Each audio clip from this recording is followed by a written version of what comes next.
Hitman's levels are breathing worlds. They're filled with people who have their own routines, environmental details that tell a story, and an overall vibe distinct from every other level. But it's easy to miss a lot of those things if you aren't paying attention. So today, I'm going to focus on just one of the game's many stages, and point out all the cool little details I can find. Welcome to Video Game World Tours, and this is Hitman's Paris.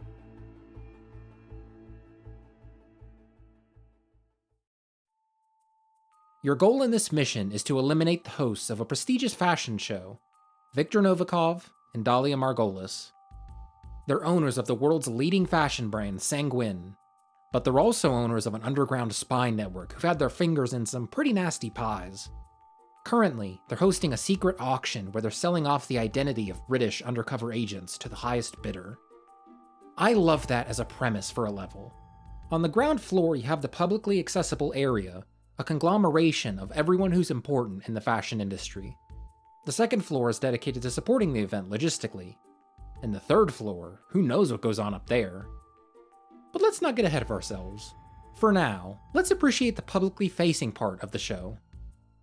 Before you even walk 5 steps, you come across a news reporter doing a segment on the event. She has a whole script she'll try and get through. Randomly though, the camera guy will interrupt her and she'll have to start from the beginning. Continuity than innovation. Sorry, record button is buggy. I gotta get that thing fixed. Alright, I'm good. Go.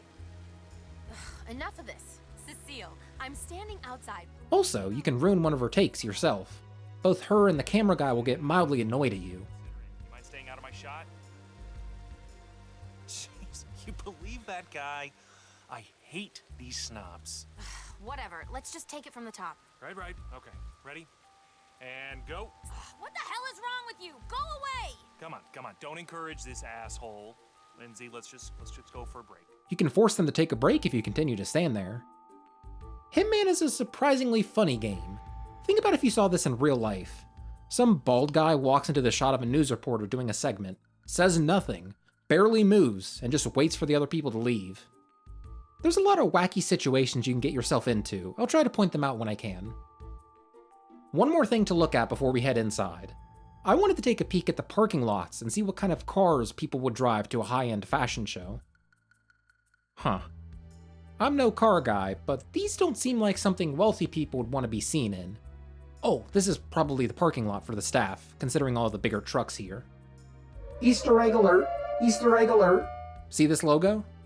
It's a reference to the game Mini Ninjas, a game the Hitman developers made in 2009. Neat.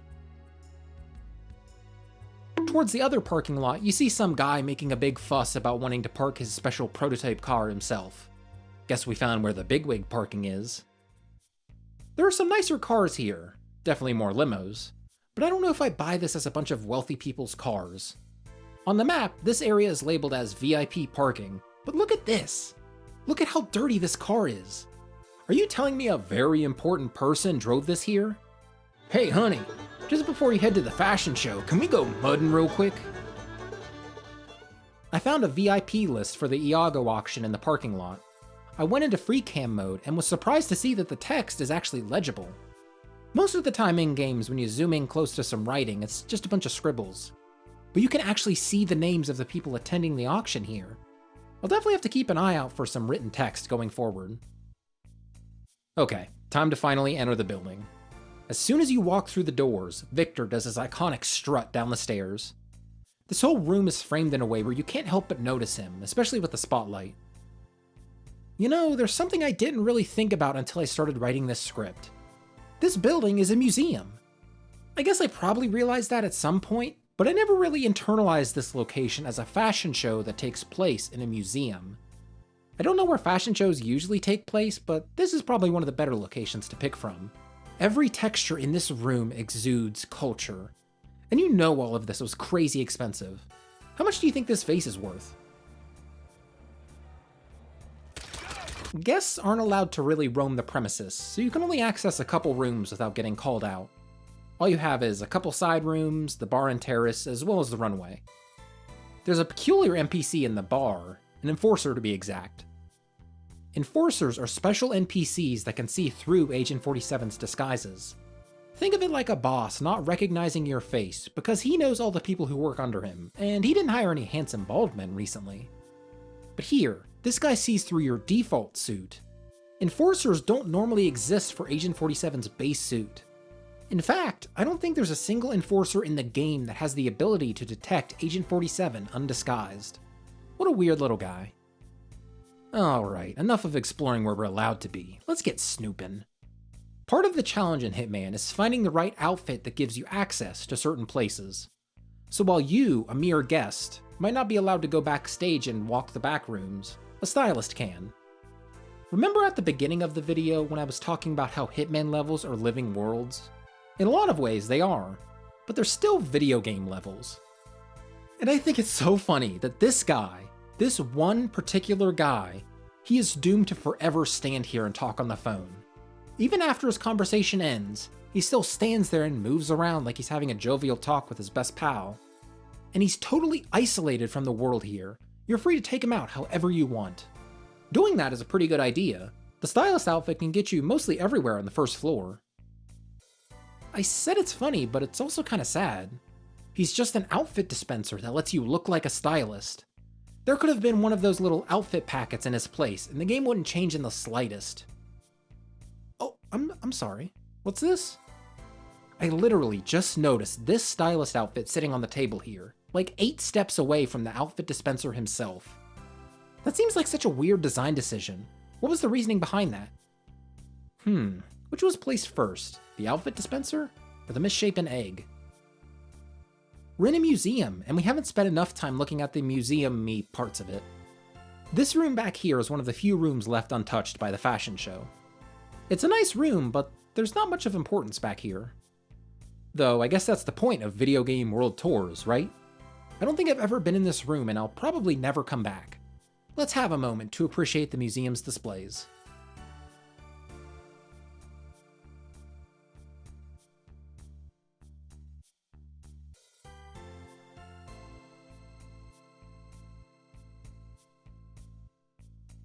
On the opposite wing of the building, we have a gift shop. I'm curious if there's anything I'd buy in here. No.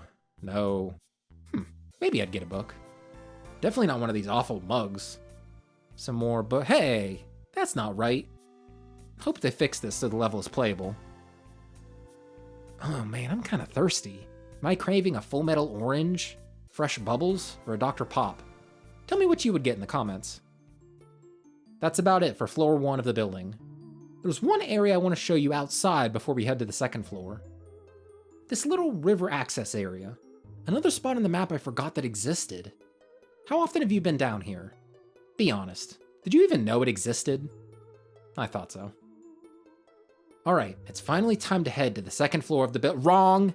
Idiot! There's a basement. It's really dank and dingy down here. I found a fuse box.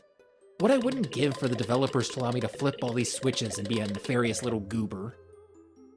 You got your kitchen, your staff dining room, wine storage, boring stuff. Ooh, here's the security room. Alright, what do we have here? There's computer monitors.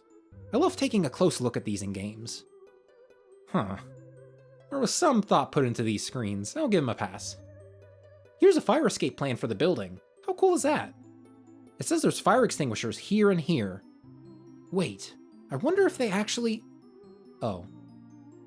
Well, maybe they were here at some point and moved them. Yeah, that's probably it. And what's this paper on top of it? Wow, look at all that.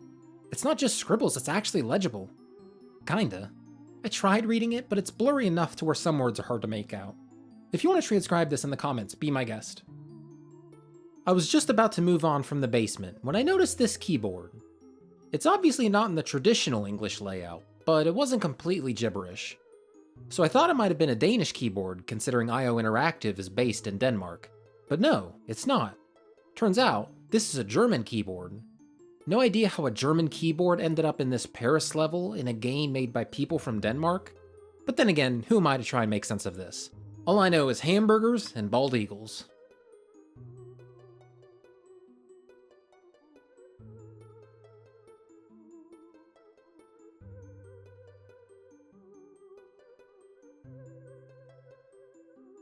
Okay, we can finally go to the second floor. Ah!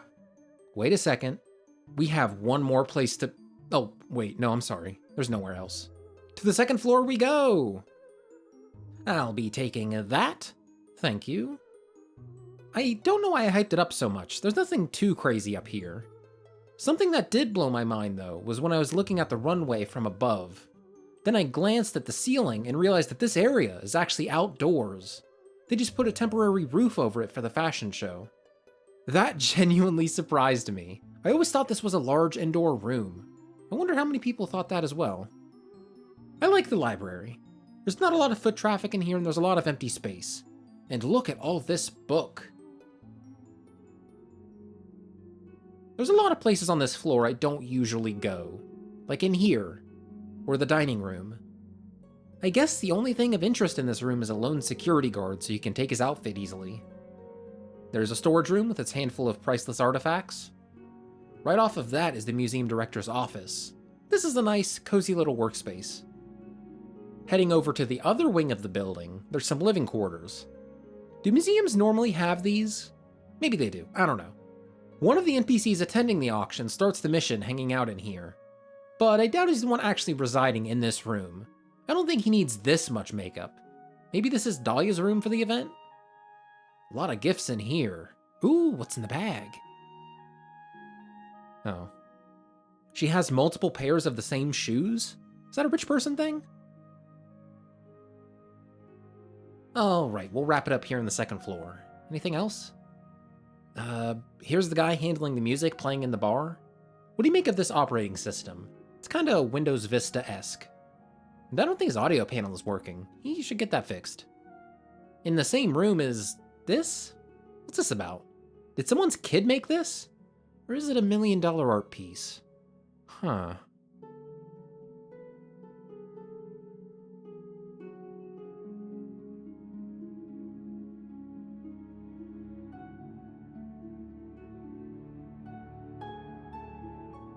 Okay, the top floor. Where to start? These books are kind of weird, right? Why is there a shelf of books so close to the ground in this hallway? Is someone gonna kneel down and look for something to read? On the balcony is a place for rich people to drink as much wine as they want. Right next to that is the main attraction, the auction. These are the people bidding on the identities of British undercover agents. Do these look like the type of people to be doing that? I'll let you be the judge. Here's the guy doing the auction. Let's look at his little device here. Text is illegible, but we got some pictures. Hey, I know that bald guy. Over here you got... oh boy. It was a bad idea to write this script hungry. Through this door is the suite where Dahlia has her super secret meetings. Nothing too interesting here. Which leads us to the museum's attic. There's just a lot of stuff back here. Random artifacts, paintings, statues. Bizarrely, I noticed a lot of mounted animal heads. I feel like this is something you'd see in some dude's house in Louisiana, not a fancy Paris museum. The last thing we're going to look at isn't too big of a secret in this map, but I still have to talk about it. At the back of the north wing of the museum attic, there's a door. Go through, and a tiny room is revealed to you, with one statue in the middle, covered up by a cloth. This looks like something from Resident Evil. You'd walk up close and it'd give you a jump scare. It feels so out of place in this game. But that's not all. Behind the statue is an outfit.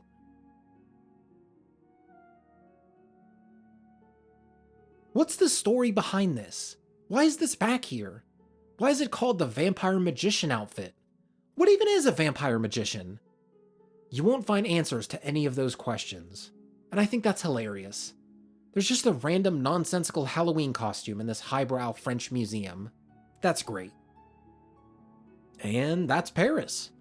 It's crazy how they were able to put so much detail into a level that's effectively just one building. If you're ready for more, check out this video. It's great, I promise. Support me on Patreon to get your name listed on screen here, as well as access to exclusive unscripted videos.